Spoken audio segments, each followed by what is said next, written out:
Hi, I'm Geraldine Band, and I'm a volunteer here at Brooklands Museum, and I work on the team of Concorde stewards. Well, I'm a volunteer at Brooklands Museum because I actually used to work on Concorde. I was very lucky at the right timing, and I spent 5 years as cabin crew on Concorde. Now, this is a wonderful experience to be back involved with this amazing aeroplane. That's why I'm here. Oh, it really does stand out when I did a children's tour. These little ones, they were so enthusiastic. It really made my day. They were so excited about Concorde. They loved Concorde. We went on board and I showed them everything, and they were jumping up and down with joy. They were so enthusiastic, so it was handing on to the future generations is a great feeling. Well, being at Brooklands Museum is a fantastic experience because it's a fabulous place. It has something for everybody, something for every age group. And it also has a great atmosphere to work in. All our volunteers are friendly, it's a warm atmosphere, it's like joining a family. It's great.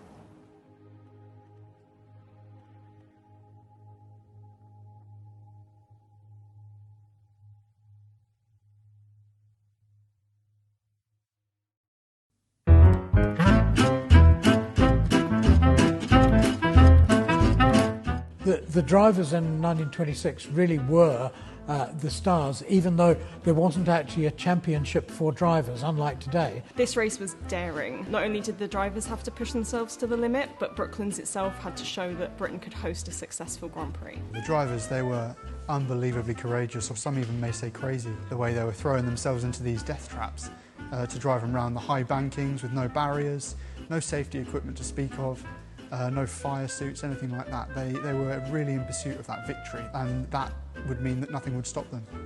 Malcolm Campbell was fairly wealthy. He could afford to buy the right cars. He was always buying new racing cars from the manufacturers. He was very successful as a racing driver, so he was the real rock star, if you like, of motor racing in the 1920s and 30s. One of the drivers that really stands out for me is Robert Seneschal. He was an absolutely incredible driver, but not only was he a talented driver, he was a really talented mechanic as well. He also had the technical ability as well to sort of push these vehicles to the absolute limit. Now, Seagrave was a really important character because he was actually racing for the Sunbeam team and had actually won a Grand Prix in a Sunbeam, went on again to break land speed records. The racing drivers of the 1920s were definitely putting their lives at risk.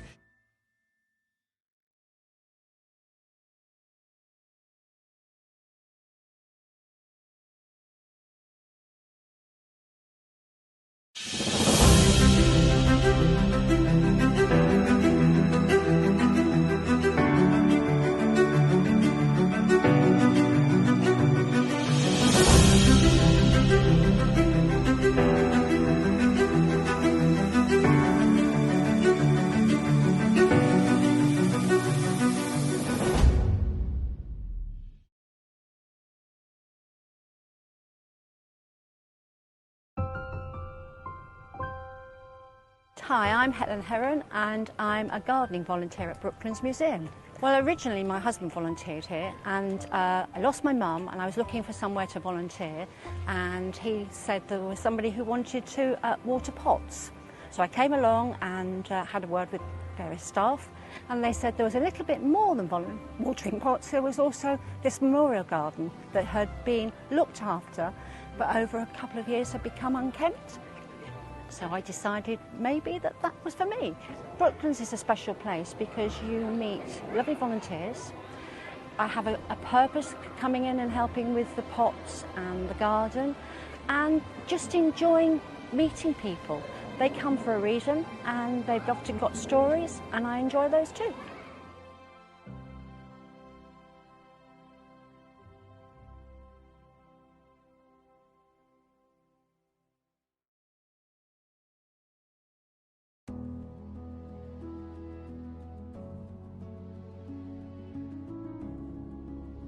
Brooklands was unique in the beginning because it was the first purpose-built motor racing circuit anywhere in the world. The bankings and curves were designed scientifically so that you could have a hands-off speed at a particular speed going around the curves.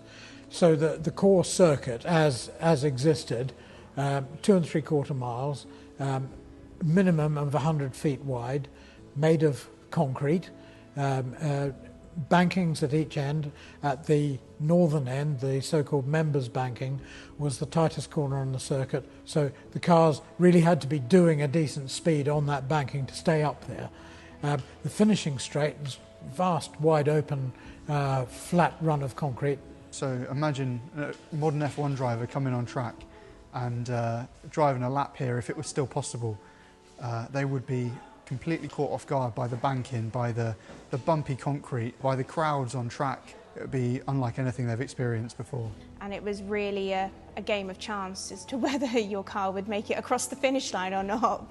Being able to stand on the original track, for instance, you can still stand exactly where the start line of the 1926 Grand Prix was. You can stand there and look at the track curving away from you, the big tall banking, and think, wow, what a place to start a motor race. And it's all there, and you can feel how steep it is and feel how wondrous it must have been to race around it.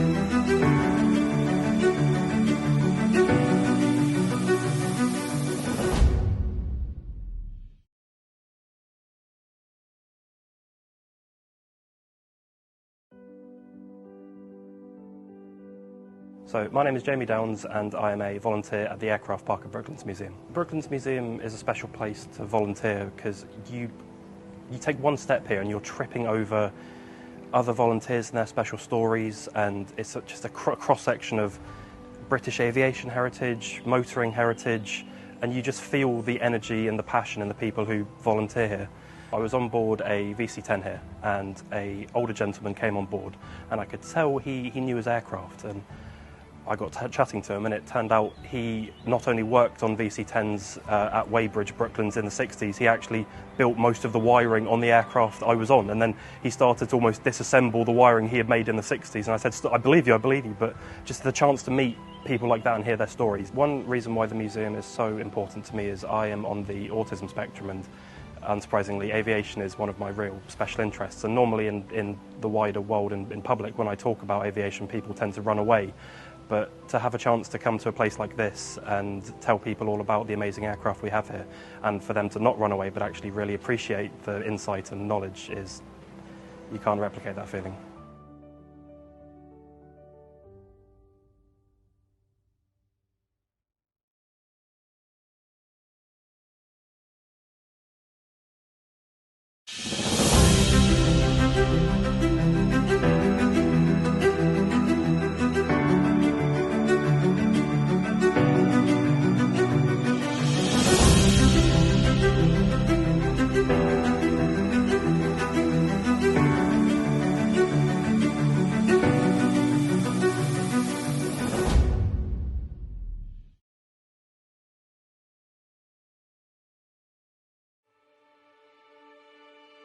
Okay, my name's John Corden. I'm part of the Brooklands Museum motoring team. That's a small team of volunteers who maintain and run their cars. I volunteer at Brooklands Museum for a particular reason, because my family were involved here in the 1920s, and a great uncle was involved in one of the very important flights across Africa. So coming back here is just keeping the family tradition of being involved at Brooklands going. A great moment for me at Brooklands is having worked on the vintage Bentley here, being given the opportunity to drive it. I mean, that's a dream for most people, to drive a 1928 4.5 litre Bentley on the finishing straight at Brooklands. Doesn't get much better than that. For me, Brooklands Museum is a special place to volunteer because of the team I work with. The motoring team is a real mix of guys, and we all come together to work on the cars and run them. And what we all have in common is a love of the site, the history of the site, and working on the cars.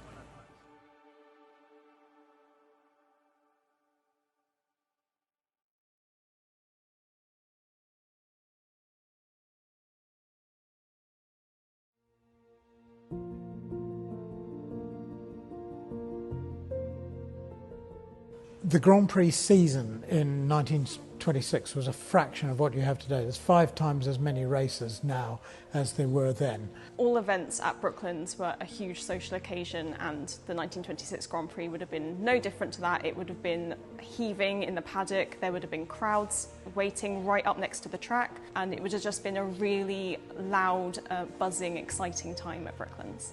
In 1926, there was no overt sponsorship. The cars raced in national colours, not in their sponsors' colours.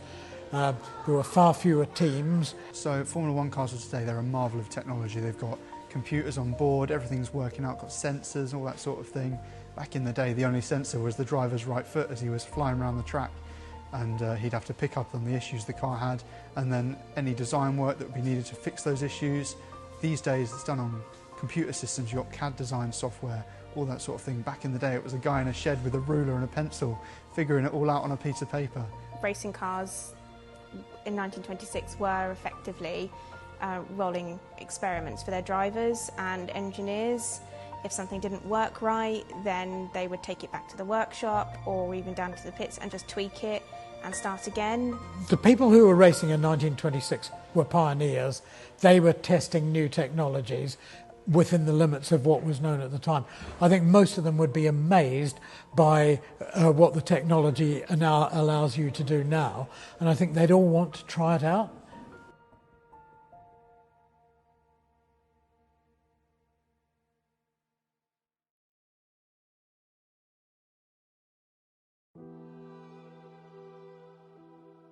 I'm Michael Sands, and I've been a volunteer at Brooklands for a very long time. Brooklands Museum is a special place to volunteer because you're reenacting a lot of the things that happened on the spot, in these buildings, on this concrete. I never thought when I started as a volunteer here that I would be riding a famous racing motorcycle on the Brooklands racetrack, or that it would take me, with the friends that you make here, because there's loads of friends, would take me to ride a pre-war racing motorcycle at Brands Hatch. I never dreamed of it, but because of Brooklands, it opened all those doors for me. Even after nearly 30 years, there's something new and fresh every week. You do not know who is going to walk through the door today. Surprise is wonderful.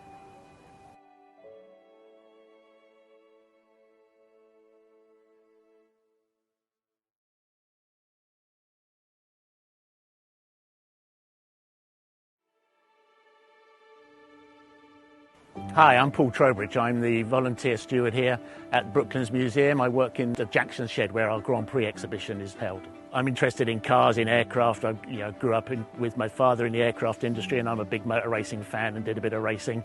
So this is a perfect place for someone like me who can meet people, talk about cars, talk about aircraft. The feeling I get from being here is really feeling that I'm helping people, I suppose, at the end of the day. That's really what it's about. It's getting to interact with people and helping them understand about what we do here and why this place is so important. Brooklands Museum is a fantastic place to volunteer because there's a wide range of exhibits. It caters for young and old, and you just meet such a wide variety of people on a day-to-day basis that you get to chat with and give them information about the history of Brooklands and what it really means to the aircraft industry and the motor racing field here in the UK.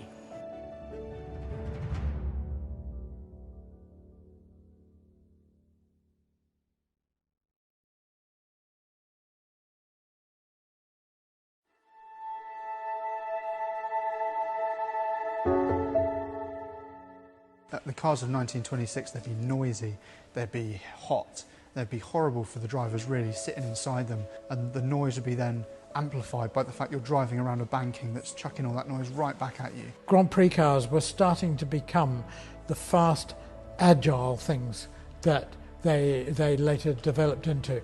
Obviously, the smaller the car, the less wind resistance, the lighter, the quicker it will accelerate. These days, all the cars sort of look the same. They've got regulations that mean they can only be certain shapes and certain sizes.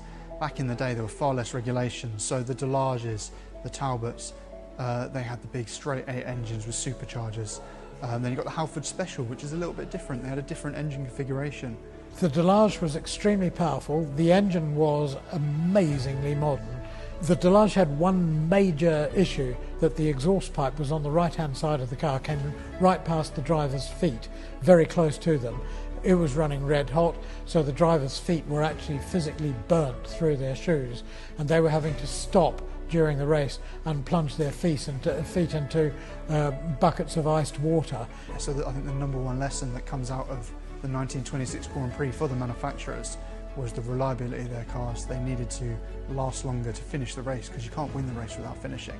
And even today, the manufacturers are striving even more and more for those tiny little increments to increase the performance of their cars, to keep them reliable so they can last the whole race.